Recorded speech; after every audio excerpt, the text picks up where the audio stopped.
Syria के अंदर से नेतन्याहू का नया वीडियो आया है। हेलीकॉप्टर से उतरने के बाद नेतन्याहू उस पहाड़ पर पहुंचते हैं जिसको कहा जाता है जबल अल शेख यानी शेख का पहाड़। सीरिया की ऊंची चोटी को इजराइल में माउंट हेरमोन कहा जाता है।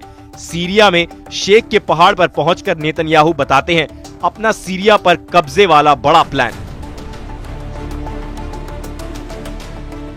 नेतन्याहू ने क्या बताया, उससे पहले सीरिया में शेख के पहाड़ के बारे में कुछ बातें जान लीजिए। सीरिया में शेख का पहाड़ सीरिया और लेबनान के बीच में 150 किलोमीटर पर्वत श्रृंखला का हिस्सा है।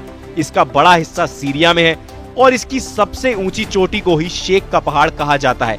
इसकी ऊंचाई 2814 मीटर है। ये पर्वत श्रृंखला दक्षिण में सीरिया की गोलान की पहाड़ियों से मिलती है, जहां इस वक्त बड़े हिस्से पर इजराइल ने कब्जा किया हुआ है। नेतन्याहू की इन तस्वीरों को देखकर ईरान बहुत गुस्से में है। शेख के पहाड़ पर पहुंचे नेतन्याहू बता रहे हैं कि इजराइल अब इस चोटी पर लंबे वक्त तक कब्जा रखने के लिए तैयार है। चलिए आपको बता देते हैं कि शेख के पहाड़ पर कौन कौन दिखाई दे रहा है। प्रधानमंत्री के साथ बेंयामिन नेतन्याहू, इजराइल के रक्षा मंत्री काट्ज, सेना अध्यक्ष हर्जी हलेवी और शिन बेत के चीफ रोनेन बार। शेख के पहाड़ पर बेंयामिन नेतन्याहू के साथ इजराइल के रक्षा मंत्री इजराइल काट्ज भी थे।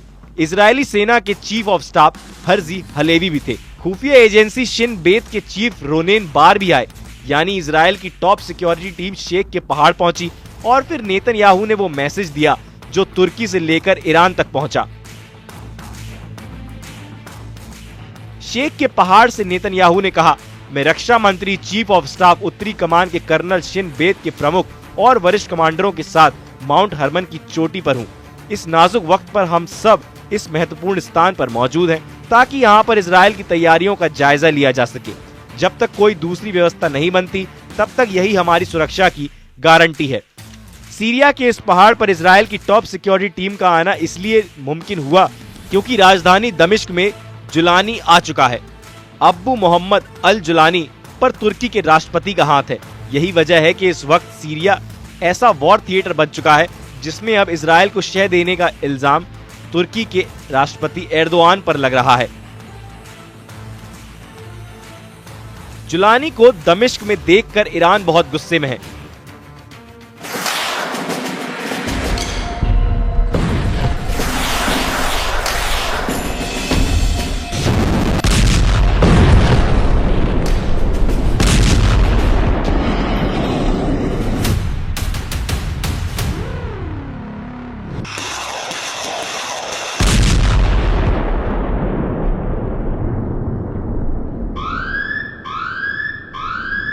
ईरान के सर्वोच्च नेता अली खामनेई तुर्की का बिना नाम लिए निशाना साध चुके हैं। खामनेई ने 11 दिसंबर को कहा था सीरिया के पड़ोसी देश ने इजराइल और अमेरिका के साथ मिलकर साजिश रची है। इस तख्तापलट में सीरिया के एक पड़ोसी मुल्क ने साफ भूमिका निभाई है और उनका काम लगातार जारी है। हर कोई इसे देख सकता है। ईरान सीरिया के पड़ोसियों को जिम्मेदार बता रहा है। यानी सीरिया में अब तुर्की और ईरान की कट्टर शुरू हो चुकी है।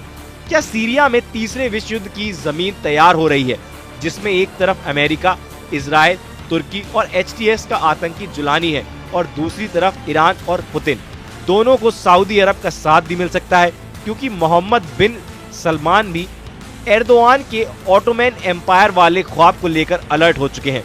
एर्दोआन की बड़ी ख्वाहिश है कि अखंड तुर्की बनाया जाए, सीरिया के उन इलाकों पर कब्जा किया जाए जो ऑटोमन साम्राज्य के दौरान उसकी जद में रहे हैं। इसमें सीरिया के एदलिब, एलेप्पो, दमिश्क और रक्का जैसे शहर हैं जिन पर एर्दोआन की नजरें गड़ी हुई हैं। ये चारों शहर इस वक्त एर्दोआन के एजेंडे में हैं और लगता है कि सीरिया के इन शहरों के लिए तुर्की अब इजराइल के खिलाफ फिलिस्तीन वाला मोर्चा भी बंद करने के लिए तैयार है। क्या एर्दोआन का ये रवैया फिलिस्तीन के सबसे बड़े समर्थक ईरान और सीरिया के बीच युद्ध करा सकता है? क्या ये युद्ध वर्ल्ड वॉर में तब्दील हो सकता है? ये सवाल बार बार उठ रहे हैं। तुर्की की नीयत साफ नहीं है, ये बात ईरान बहुत अच्छी तरह से जानता है। एर्दोआन अपनी पार्टी के एक सम्मेलन में ये कह चुके हैं कि पहले विश्व युद्ध के बाद अगर अलग तरीके से सीमांकन होता तो एलेप्पो, दमिश्क, एदलिब और रक्का तुर्की में होते। पहले विश्व युद्ध में ऑटोमन साम्राज्य का नक्शा देखिए। पूरा लेबनान, फिलिस्तीन, सीरिया और इराक का बड़ा हिस्सा, यहाँ तक कि पश्चिमी और पूर्वी सऊदी अरब तक ऑटोमन एम्पायर तक फैला हुआ था। इसलिए ये मैप देखकर एर्दोआन की कसक रह रहकर बाहर आती है, जबकि ये नक्शा देखकर सऊदी अरब भी चौकन्ना हो गया है। अब बशर अल असद की सरकार गिराए जाने के बाद सीरिया में तुर्की को दबाव बढ़ाने का बड़ा मौका मिल गया है, लेकिन सीरिया में तुर्की का दायरा बढ़ाने का सबसे बड़ा फायदा इजराइल को हुआ है, क्योंकि अब सीरिया में सबसे ऊंचे शेख के पहाड़ पर भी नेतन्याहू के कदम पड़ चुके हैं। नेतन्याहू का ये वीडियो देखकर ईरान बहुत ज्यादा तनाव में है और इसी तनाव के बीच ईरान के विदेश मंत्रालय के प्रवक्ता का भी बयान सामने आया है। उनका कहना है, पिछले कुछ दिनों में सीरिया के एक बड़े हिस्से, लगभग 365 वर्ग किलोमीटर, जो क्षेत्रफल में गाजा पट्टी के बराबर है, उस पर कब्जा कर लिया गया है। यह एक ऐसा मुद्दा है जिसके बारे में सभी देशों को सतर्क रहना चाहिए और अंतर्राष्ट्रीय निकायों से इस कब्जे की शिकायत की जानी चाहिए।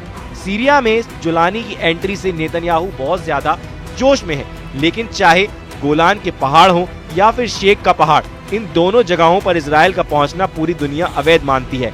इसलिए नेतन्याहू का गोलान और शेख के पहाड़ों पर कब्जा 1974 के सीज फायर का साफ साफ उल्लंघन है। और वहीं नेतन्याहू के शेख के पहाड़ पहुंचने के बाद सीरिया में संयुक्त राष्ट्र के विशेष दूत का भी बयान सामने आया है। उन्होंने कहा, हमने गोलान में बस्तियों का विस्तार करने की इजरायली कैबिनेट की योजना की रिपोर्ट भी देखी है। इजराइल को कब्जे वाले सीरिया गोलान में इजराइल की सभी गतिविधियां अवैध हैं और फौरन बंद होनी चाहिए। सीरिया संप्रभुता और क्षेत्रीय अखंडता पर हमले बंद होने चाहिए। इसमें कोई शक नहीं कि शेख के पहाड़ पर पहुंचे नेतन्याहू ने इजराइल की नीयत पर सवाल उठा दिए हैं। भारत का भी कहना है कि 2 स्टेट सॉल्यूशन के हिसाब से इजराइल को गोलान की पहाड़ियों से अपना कब्जा हटाना होगा, वेस्ट बैंक भी खाली करना होगा और गाजा भी। लेकिन दूसरी तरफ सीरिया में अभी तुर्की मजबूत हो चुका है, जबकि हिजबुल्लाह की सप्लाई लाइन कटने से ईरान की मुश्किलें बहुत ज्यादा बढ़ चुकी हैं।